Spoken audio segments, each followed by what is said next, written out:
مجھے سب پتہ ہے۔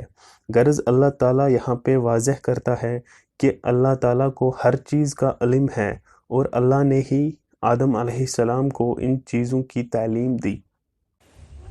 فرشتوں کا آدم علیہ السلام کو سجدہ کرنا۔ اللہ نے حضرت آدم علیہ السلام کو تعظیم بخشنے کے لیے فرشتوں کو حکم دیا کہ وہ ان کو سجدہ کرے۔ یہ سجدہ عبادت ہرگز نہ تھا، کیونکہ وہ صرف اللہ تعالیٰ کے سامنے کیا جاتا ہے۔ یہ صرف سجدہ تعظیم تھا، تو سارے فرشتے سجدے میں گر گئے سوائے ابلیس کے۔ اللہ نے کہا، اے ابلیس، تجھے کیا ہوا؟ تو سجدے میں کیوں نہیں گرا؟ تو شیطان نے جواب دیا، میں ایسا نہیں ہوں کہ انسان کو سجدہ کروں، میں آگ سے بنا ہوں اور انسان مٹی سے۔ تو اللہ نے ابلیس کو وہاں سے نکلنے کو کہا اور کہا، بے شک تو مردود ہے اور قیامت تک تجھ پر لعنت برسے۔ اللہ تعالیٰ نے حضرت آدم علیہ السلام کو 4 طرح سے عزت بخشی۔ ایک اپنے ہاتھوں سے بنایا، دوسرا ان میں روح پھونکی، تیسرا ان کو ہر چیز کی تعلیم دی، اور چوتھا ان کو فرشتوں سے سجدہ تعظیم کروایا۔ حضرت بیوی ہوا۔ ہوا عربی زبان کا لفظ ہے جو ہی سے نکلا ہے، جس کے معنی زندہ ہے۔ کیونکہ حضرت ہوا علیہ السلام کو آدم علیہ السلام کی پسلی یعنی ایک زندہ چیز سے تخلیق کیا گیا، اس لیے یہ نام رکھا۔ حضرت آدم علیہ السلام ایک دن سوئے ہوئے تھے، جب اٹھے تو انہوں نے دیکھا ان کے سرہانے پہ ایک عورت موجود ہے۔ آپ نے پوچھا، تم کون ہو؟ تو جواب ملا، عورت۔ اور آپ نے پھر سے پوچھا، تمہیں کیوں پیدا کیا گیا؟ تو جواب ملا، تاکہ آپ مجھ سے سکون پا سکو۔ اور پھر اللہ نے ان کو جنت میں رکھا۔ پھر اللہ کا ارشاد ہوا اور کہا، تم اور تمہاری بیوی جنت میں جہاں چاہو وہاں رہ سکتے ہو، جو چاہو وہ کھا سکتے ہو، سوائے ایک درخت کے پاس نہ جانا، ورنہ گنہگار ہو جاؤ گے۔ حضرت آدم علیہ السلام کا جنت سے نکالنا۔ اللہ نے شیطان کو جنت سے نکال دیا اور آدم علیہ السلام کو ڈال دیا، لیکن پھر فرمایا، شیطان سے ہوشیار رہنا، کیونکہ وہ ہمارا کھلا دشمن ہے۔ اللہ تعالیٰ نے ارشاد فرمایا، آدم، ابلیس کہیں تمہیں اور تمہاری بیوی کو جنت سے نہ نکلوا دے۔ اب آدم علیہ السلام جنت میں پھرتے، گھومتے اور جو چاہے وہ کھاتے، سوائے اس درخت کے جس کو اللہ نے منع فرمایا۔ شیطان اس موقع کی تلاش میں تھا کہ کب آدم علیہ السلام کو بہکایا جائے۔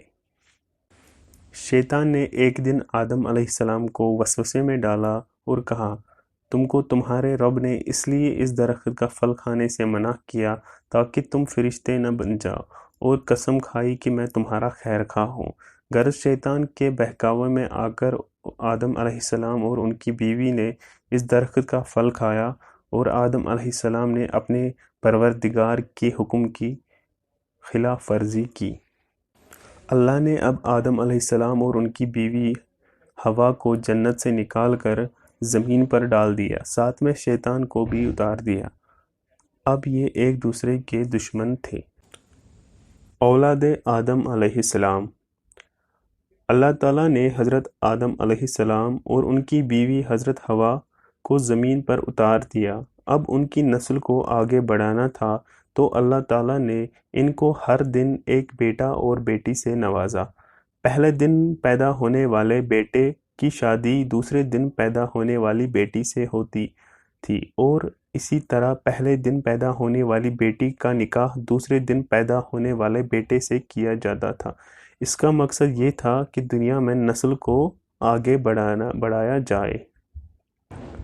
دنیا میں پہلا قتل۔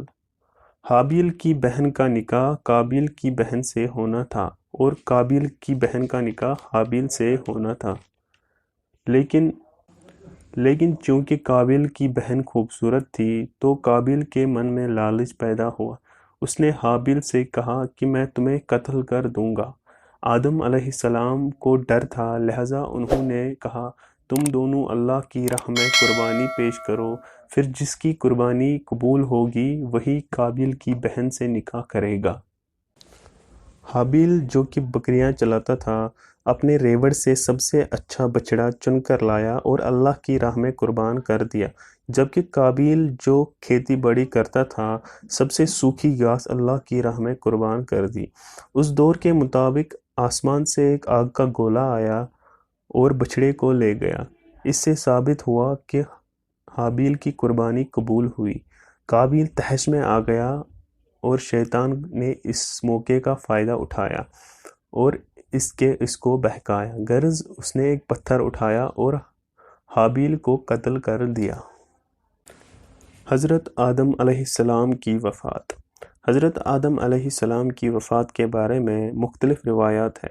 کچھ کا کہنا ہے کہ ان کی عمر 960 برس تھی اور کچھ کا کہنا ہے ان کی عمر 957 برس تھی۔ جب وہ فوت ہوئے تو جمعے کا دن تھا۔ فرشتوں نے جنت کی خوشبو اور جنت سے آدم علیہ السلام کے لیے کفن لایا اور حضرت شیش علیہ السلام سے تعزیت کی۔